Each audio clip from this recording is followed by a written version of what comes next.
Hello बच्चों, let's read the question. The question says solubility of alkaline earth metal sulfates in water decreases in the sequence.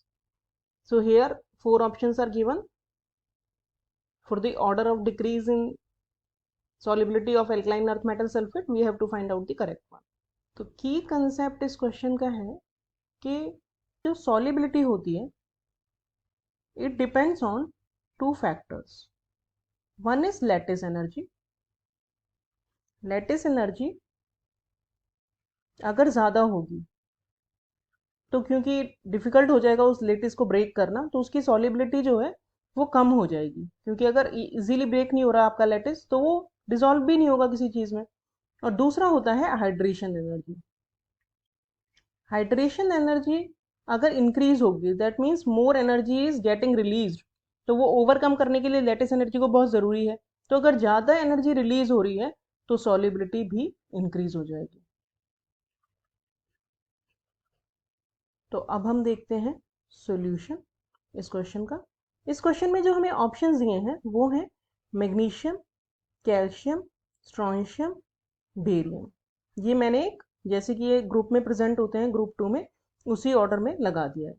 जब हम ऊपर से नीचे जाते हैं तो साइज बढ़ता है क्योंकि जो शेल है, नंबर ऑफ शेल्स वो बढ़ता जा रहा है. तो क्योंकि जो कैटायंस हैं वही डिफरेंट है और एनायन हमारा कॉमन है सल्फेट, तो उसको हम कंसिडर अभी नहीं कर रहे हैं. तो जैसे जैसे ऊपर से नीचे जा रहे हैं साइज इंक्रीज हो रहा है. साइज जब इंक्रीज होता है तो हाइड्रेशन एनर्जी कम होती है because hydration energy is inversely proportional to the size of the cation.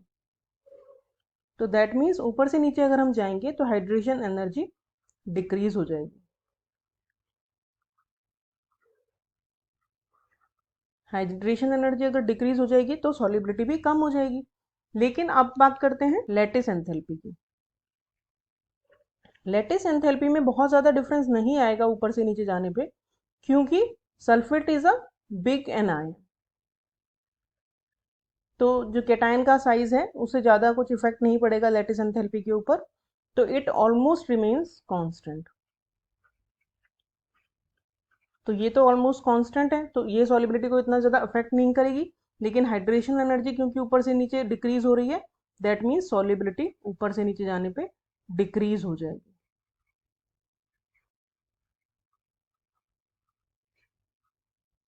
तो ऑर्डर हो गया हमारा. सबसे ज़्यादा होगी मैग्नीशियम सल्फेट की solubility, then calcium sulphate, then strontium sulphate और सबसे कम होगी बेरियम सल्फेट की. तो हमारा करेक्ट ऑप्शन हो जाएगा option 4. Hope you understood the solution well. Thank you.